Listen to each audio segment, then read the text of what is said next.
Deus me deita, acontece, me levanta comigo, eu calo, comigo eu canto, eu bato um papo, eu bato um ponto, eu tomo um drink, eu fico tonto. Quer conquistar bem-estar e ficar de bem com a vida? Eu sou Roberta Berlitz e posso te ajudar. Acesse meu contato pelo QR Code e saiba mais.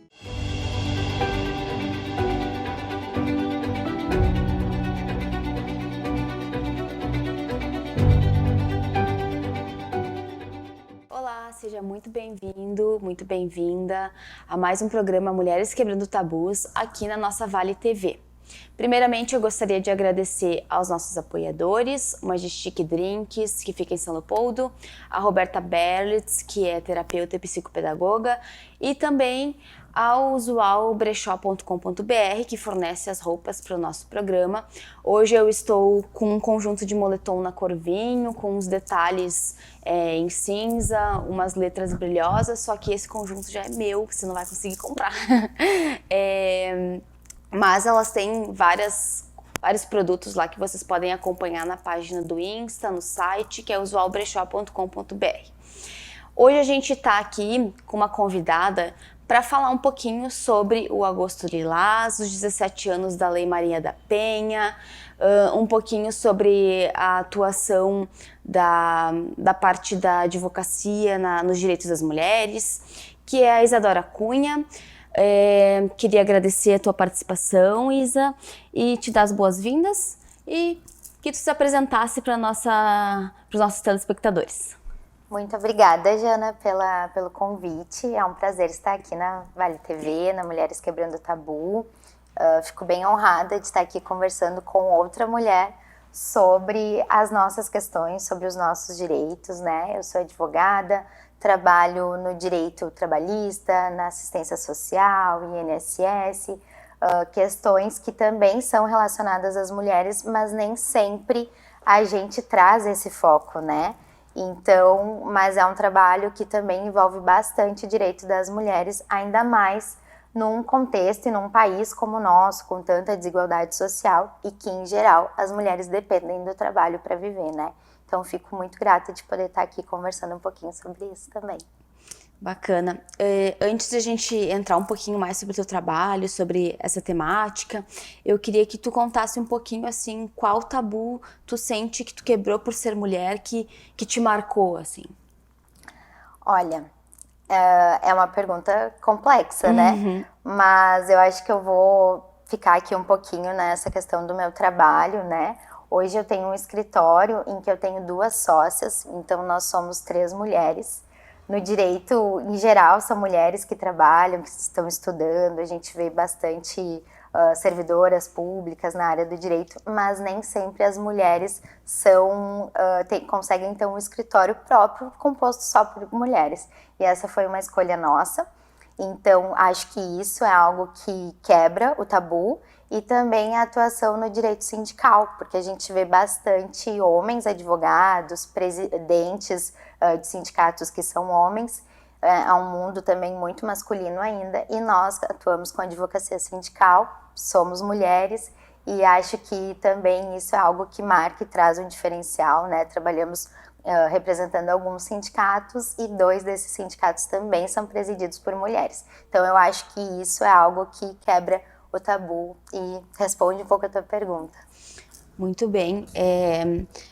A gente quebra vários tabus, as mulheres que vêm aqui abordar essa questão, né, trazer o seu relato, desde criança, desde a vida, né, pessoal, e muitas trazem esse relato da vida profissional, né? Então tu trazes ali essa questão dos sindicatos, né? E enfim, muitos trabalhos, muitos espaços que nós ocupamos enquanto trabalhadoras são majoritariamente compostos por mulheres, mas a gente percebe ainda os postos de liderança, de gestão, de presidência ainda ocupado por homens, né? De que maneira tu acha que a gente consegue mudar essa realidade? Olha, isso é uma realidade que eu acho que já vem mudando bastante, né? Mas a gente precisa, assim, falando do nosso lugar, do lugar das mulheres, né? assim, da sociedade em geral, mas do lugar das mulheres, eu acho que a gente precisa se reconhecer mais como aliadas, como mulheres capazes, né, de desempenhar, de realizar desafios, de concretizar ações importantes, de estar no mundo político. Eu não digo política partidária necessariamente, mas estar ali nos espaços de poder. Eu acho que é muito importante este engajamento, essa proatividade da mulher se sentir capaz e das mulheres que estão na vida pública, no trabalho, na família, que elas também encorajem outras mulheres a isso, né? A gente tem uma criação que ela ainda é muito masculina, assim, nessa questão do poder, do viajar, né, a questão dos brinquedos de menino, brinquedos de menina, o foguetinho, o caminhão, o carro, o avião, né, geralmente são presentes para os meninos, e ali a questão dos cuidados, né, da casa, bonequinha, nananã, são em geral para as meninas. Então eu acho que se a gente puder desde pequena, né, desde pequeno estimular as meninas e os meninos a trabalharem junto, a saber que podem fazer coisas similares, cada um do seu jeito, eu acho que isso traz bastante avanço, e a gente se apoiar, né, a gente acreditar na gente, a gente se apoiar e a gente colocar a nossa cara a tapa, digamos assim, porque a gente tem muitos homens em diversos espaços de poder, e nós mulheres, quando a gente vai se colocar, a gente estava até conversando sobre isso agora há pouquinho, quando, eu vou me colocar para a presidência de um conselho, vou me colocar ali para a presidência de alguma associação, a gente pensa, será que a gente vai ter tempo para tudo isso? Como é que vai ficar os afazeres em casa? Será que eu vou conseguir dar conta? A gente sempre quer nos exigir uma excelência, o máximo, e se a gente não desempenha daquela forma, a gente se cobra. Enquanto isso, os homens muitas vezes estão lá ocupando diversos espaços e nem sempre com excelência, às vezes fazendo como dá, porque também, enfim, nem tudo a gente consegue ser excelente, né? Vamos ser sinceros. Então, que a gente consiga se cobrar menos também essa questão de, se eu for, eu vou ter que ser excelente, ser impecável, e isso não é uma realidade, né? E se a gente se apoia, se a gente está junto, se a gente tem rede de apoio, eu acho que a gente consegue estar nesses lugares. Agora, com relação a, por exemplo, chefias no trabalho serem homens, né? Que a gente vê, por exemplo, no ramo do sapato, né? No ramo calçadista, a maioria das trabalhadoras são mulheres que estão ali trabalhando, né, confeccionando o sapato na linha de produção. Mas, em geral, as chefias são homens, ou são mulheres, mas que reproduzem comportamentos, se masculinizam, digamos assim, né, para performar ali uma posição de chefia. Então, isso daí eu acho que é algo que precisa de consciência, precisa de medidas. A gente tem algumas inovações legislativas deste ano mesmo que colocam essa questão de gênero, essa questão das mulheres também para ser discutida no mercado de trabalho, e para que os chefes, os diretores, né, os que estão ali no poder de nomear, você vai ser chefe, você vai ser diretor, possam também se ambientalizar, conhecer conceitos e romper essas barreiras, né? Permitir, sim, olhar, sim, para outras mulheres, e que elas possam desenvolver o trabalho delas sem precisar vestir uma armadura de homem, né? Uma armadura masculina, e como se tivesse que impor, como se tivesse que ser agressivo, e que os próprios homens identifiquem também que não é assim que precisa se agir, né? Que o poder, ele não precisa ser algo agressivo, né? O poder de mando, de comando e tudo mais. Tu traz na tua fala algumas questões assim que eu reflito, já trouxe e gostaria de reforçar também. Um pouco... tem uma frase que até é estampada nas camisetas, né? Seja uma mulher que apoie outras mulheres, né? Que eu acho que é muito isso, assim, do que tu trouxe.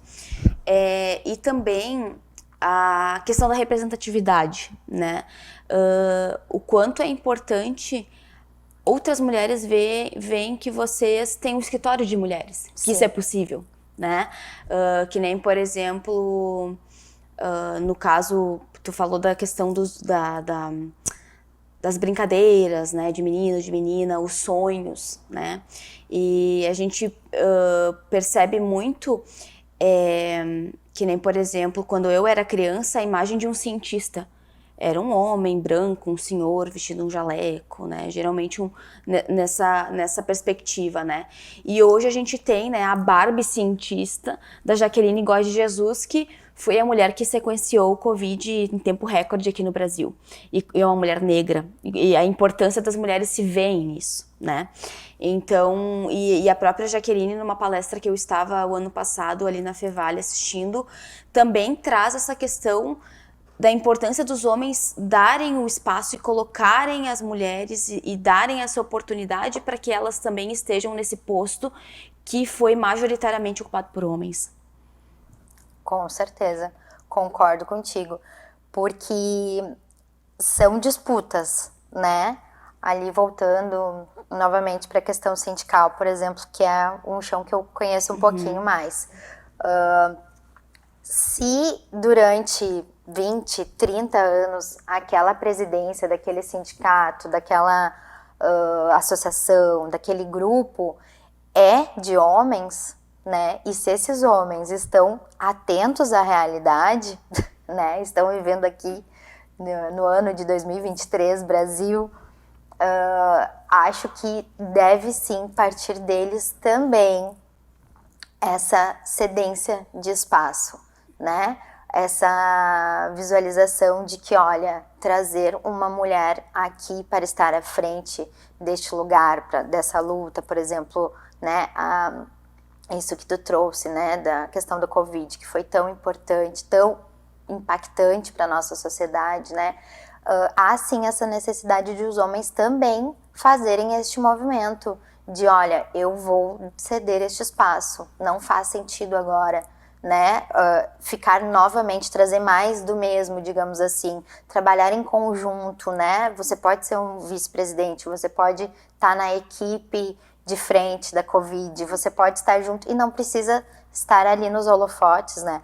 A gente vem falando isso na questão do direito, que agora a gente tem o STF, a gente vai ter mais uma vaga, né, para um ministro ou para uma ministra do STF, e eu faço parte de um movimento de advogadas trabalhistas, de advogadas mulheres que estão propondo, questionando que este novo cargo, este novo ministro ou ministra seja uma mulher. E além de ser uma mulher, que seja uma mulher negra. Porque a gente tem o STF, tem todos estes anos, a gente tem a nossa Constituição de 88, a gente tem enfim, né, milhares de ciclos já que o nosso país enfrentou, e a gente nunca teve uma mulher negra como ministra do STF. Né?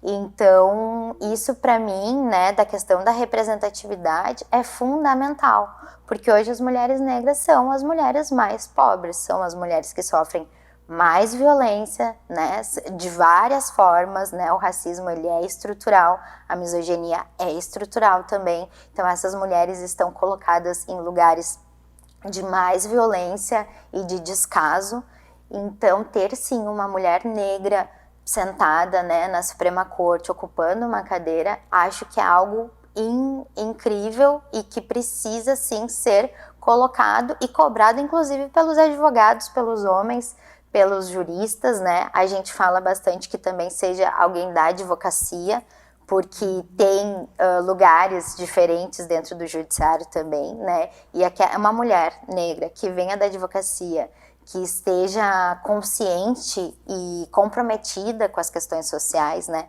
Porque a Constituição Federal, ela é um ato político, né? Ela é o limite da barbárie, a nossa Constituição Federal. E muito dela não se aplica ainda.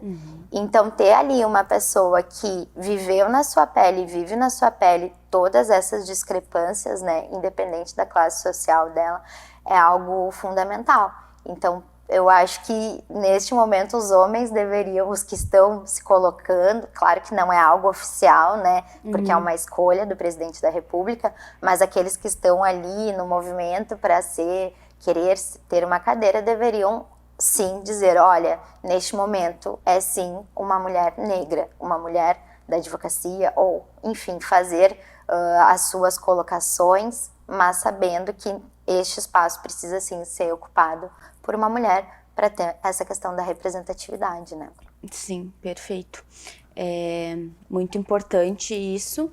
E voltando um pouquinho ao assunto, né, que é muito assunto nesse mundo das mulheres, né, ainda mais que permeia a questão da advocacia, né, que está dentro de muitas violências de gênero presentes, que tu falasse um pouquinho mais da atuação, né, que tu tem além do teu escritório, né, que tu participa do Condim, o que é, como é que funciona. Certo. É um ótimo momento também para a gente falar sobre isso, né? Porque também as pessoas veem as advogadas, os advogados muito restritos à questão do escritório, à questão de processo. Claro que isso é relevante, é fundamental para a nossa profissão, mas a advocacia ela também pode ocupar outros espaços, né? Então eu estou já no 2º ano como presidente da Comissão da Mulher Advogada aqui da subseção de Novo Hamburgo, e com isso comecei a participar do CONDIM, que é o Conselho Municipal de Direito das Mulheres aqui de Novo Hamburgo. O ideal é que cada cidade, cada município tenha o seu conselho. Aqui em Novo Hamburgo a gente já tem, se não me falha a memória, desde 2006 ou 2009. E ocupando essa cadeira, né, representando a OAB, que esse conselho é um conselho paritário, então a gente tem pessoas representando lá que são do governo, são da administração, né, da Coordenadoria da Mulher, da Secretaria da Saúde, da Secretaria da Educação, da Habitação, né, a gente tem ali algumas cadeiras que são da administração e outras cadeiras que são da sociedade civil. Então, por exemplo, a Ordem dos Advogados do Brasil tem uma cadeira lá. E este conselho, ele também tem uma presidência, tem uma diretoria, e neste ano, então, eu me coloquei, né, desejando a presidência, e concorri ali às eleições e ganhei então a presidência, né? Fico muito grata pelas conselheiras terem votado em mim, terem acreditado nesse trabalho. E o conselho, ele serve para fiscalizar a questão de direito das mulheres, a questão das políticas públicas no município, serve para discutir como estão as políticas públicas, o que tem de novo, o que pode ser feito, o que não está legal, e também para propor e para ser consultado. Então, estamos pensando em abrir, não sei, ter uma medida lá que se relaciona aos direitos das mulheres. Levar isso para o Condim, para neste conselho ali, com a presença de diversas conselheiras da administração, da sociedade civil, discutir, trazer experiências de outros municípios, conversar, né, propor, alinhar, daqui a pouco pensar no projeto legislativo, se for necessário. Então, o conselho é um espaço público, é uma arena pública para que as mulheres estejam ali discutindo sobre as mulheres, sobre os nossos direitos, né?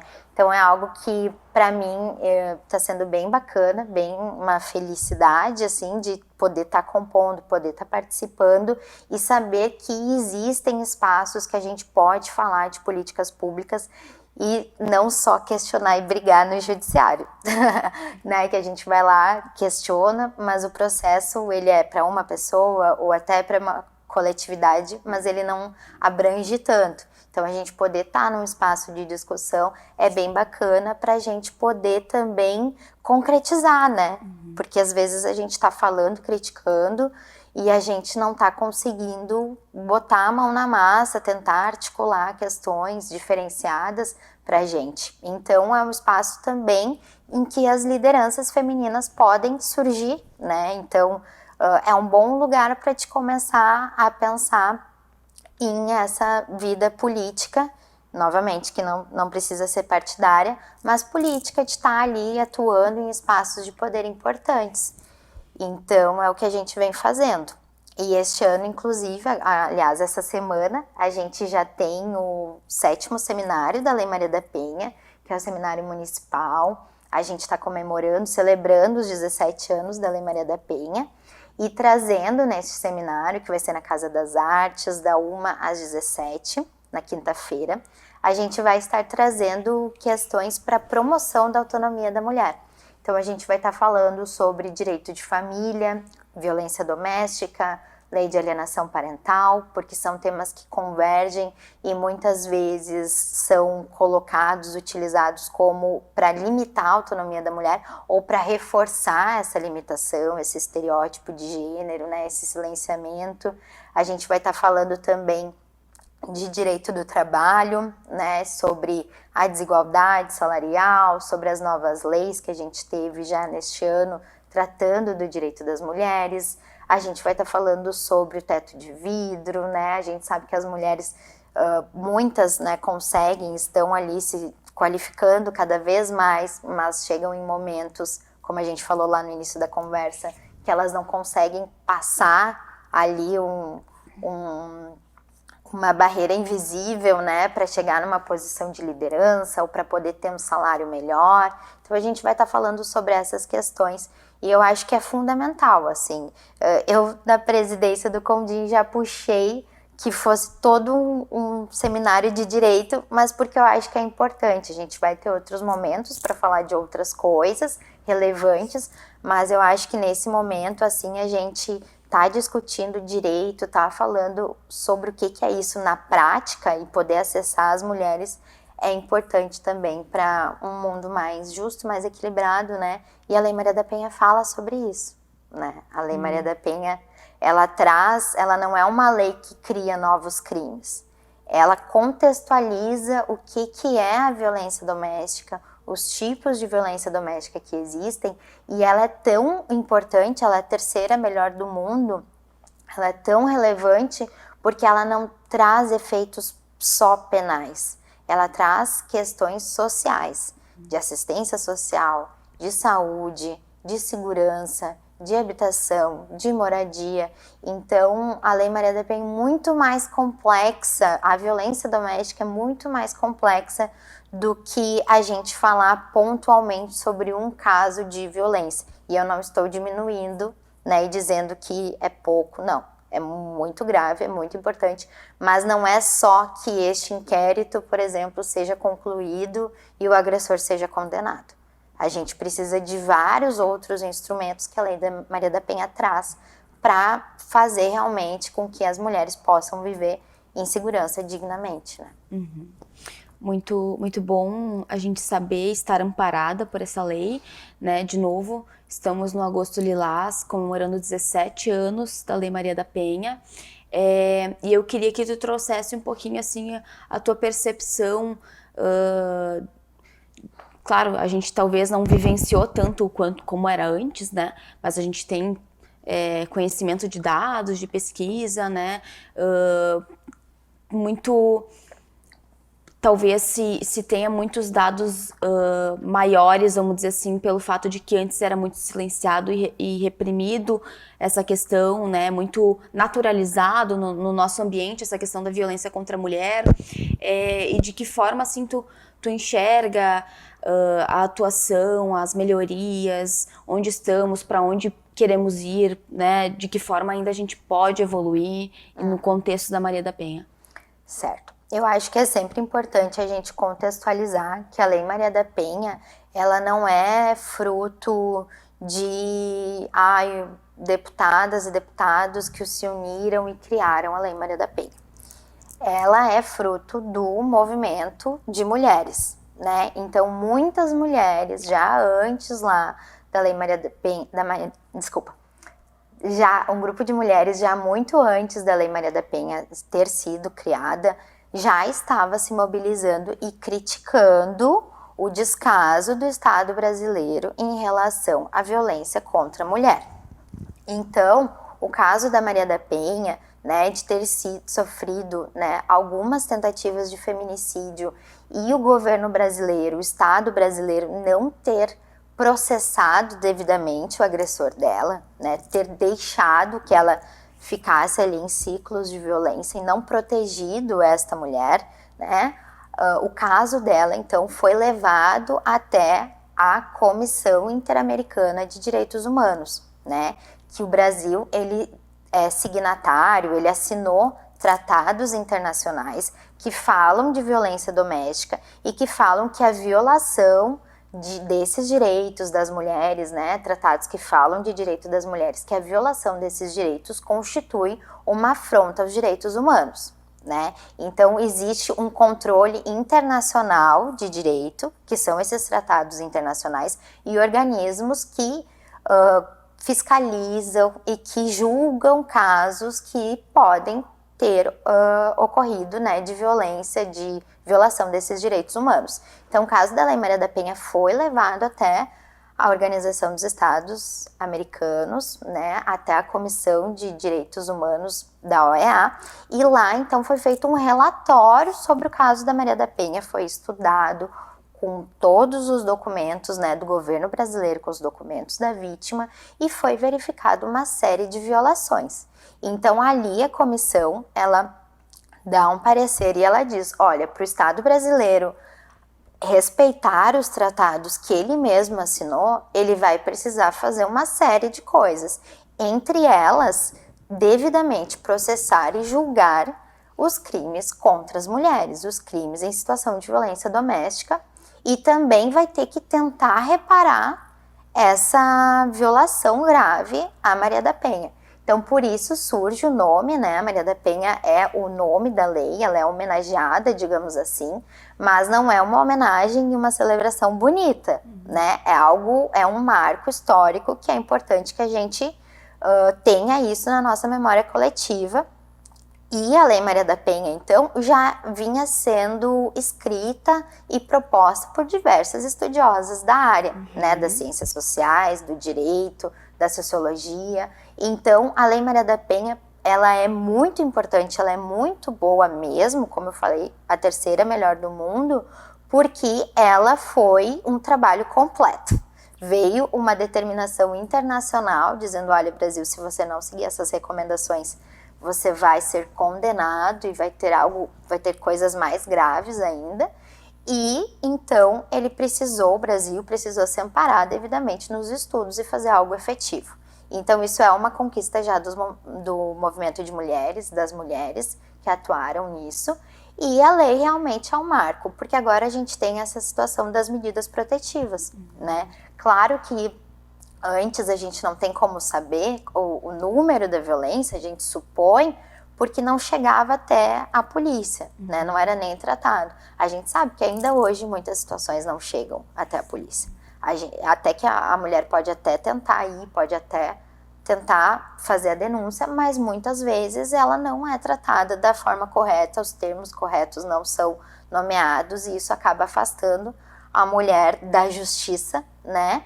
E tudo mais. Então ainda há muito, muito, muito a ser feito. Mas hoje a gente tem as medidas protetivas saindo em menos de 48 horas, né? A gente já tem ali a presunção, digamos assim, de que o que a mulher está falando é uma verdade. Ela não precisa trazer provas para provar que ela está sofrendo uma violência doméstica. A palavra dela é um meio de prova importante, né? A gente tem a possibilidade de fazer registros online. Aqui no Rio Grande do Sul, a gente tem a delegacia online para crimes que não sejam tão graves, né? Como feminicídio, sequestro e medidas protetivas, a gente consegue fazer online.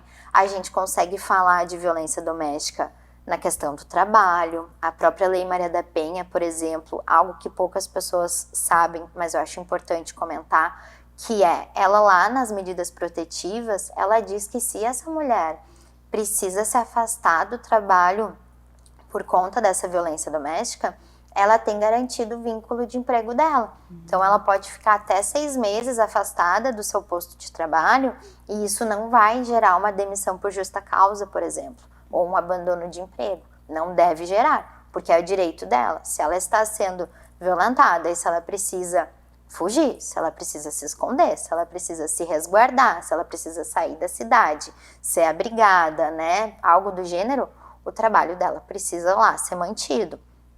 Se for uma servidora pública, tem o direito de ser transferida, tem a prioridade de ser transferida.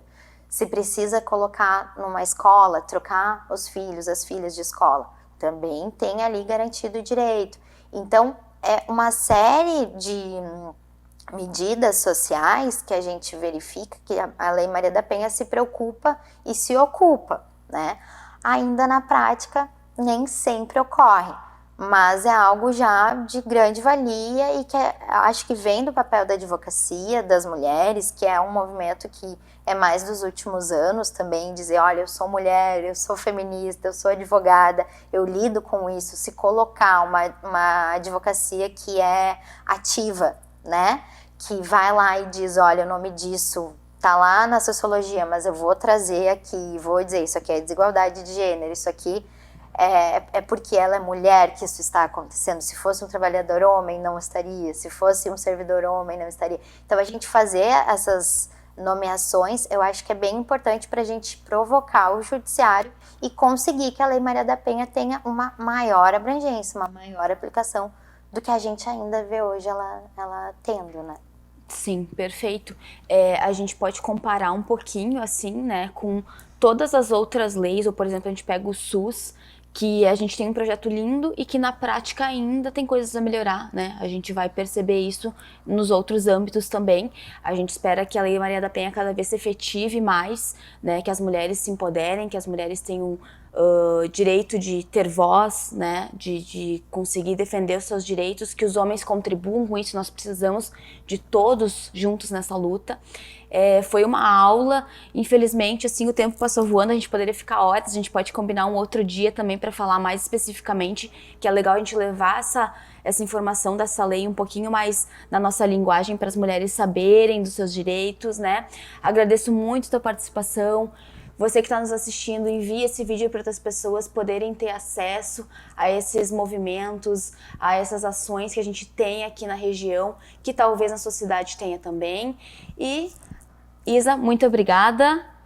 Muito obrigada, Jana, pelo convite. Fico super feliz, fico à disposição. Quero sim poder voltar, seja nesse formato ou de outras formas, né? Convidar também as mulheres aqui de Novo Hamburgo a participarem, né, do Conselho Municipal de Direitos das Mulheres, a participarem do seminário, a estarem atuantes, a poder, né, participar, divulgando e falando, reclamando, trazendo contribuições, trazendo críticas, porque eu acho que dessa forma, uma ouvindo a outra, né, e sabendo que existem espaços para a gente conversar, para a gente dialogar, se conhecer, eu acho que dessa forma todas nós ganhamos bastante. Não é fácil, a gente tem muita coisa para evoluir ainda, mas precisa ser feito, né? Então eu agradeço também essa oportunidade, o programa As Mulheres Quebrando o Tabu, né? Já bem temático, bem direcionado para os nossos desafios. Eu fico muito feliz de estar aqui, parabenizo vocês por essa iniciativa, fico grata e contem comigo. Então tá, muito obrigada, gente. Até a próxima segunda.